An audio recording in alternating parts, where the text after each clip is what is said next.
Welcome to Matt Loves Eurovision. It's my Eurovision 2022 Top 40 Rankings countdown. It's place number 24, Australia, Sheldon Riley, Not the Same. Please do click on the subscribe button, ring that notification bell, and like, share, and comment below. Now, Australia are still the relative newcomers to Eurovision, first arriving with us to compete in 2015. But they really do feel like an established part of the contest now. So much so, in fact, that they achieved their first non-qualification last year when Paul Montaigne did not get through to the final.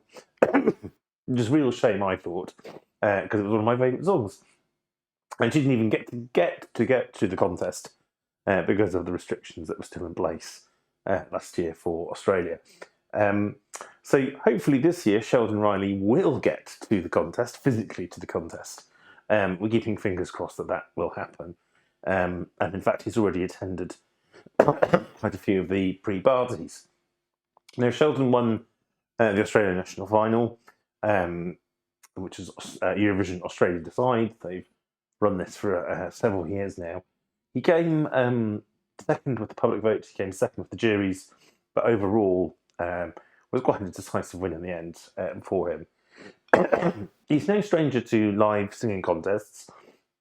He's been in the X Factor Australia, The Voice. He's also, somewhat incongruously, been on America's Got Talent as well, I think. But this is obviously his most prominent success to date.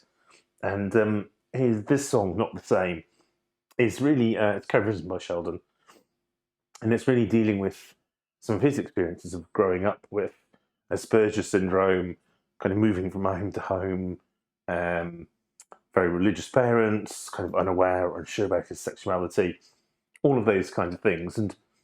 And he is one of several very strong male vocalists this year. And this, Not the Same here, is really a showcase of that vocal ability, I think. He emotes really strongly through the live vocal. And the result is very haunting and sort of heart-wrenching, and combined with kind of the costume theatrics that he does with the face mask and the removal of that and the outfits. It does all add up to a very memorable performance. It's definitely an entry to be respected. Given its sort of very serious nature, somewhat slower pace as well, it's not a song that I necessarily have on repeat on Spotify. I didn't skip it, but it's not necessarily one I sort of keep on repeating. He's been really overwhelmed with this opportunity. He's had a whale of a time, I think, in his visit to Europe for the pre-parties. He's delivered some great live vocals, despite the fact that he, like so many others, has had a really bad cold and a sore throat, which was probably quite difficult when you're having to give that sort of vocal off. But he did pretty well. He did very well anyway.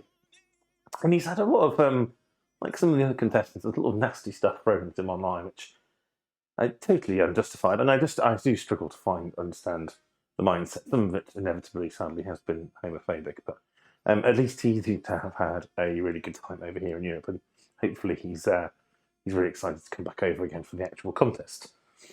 Will this qualify for Australia? Will it bring them back to their qualifying ways?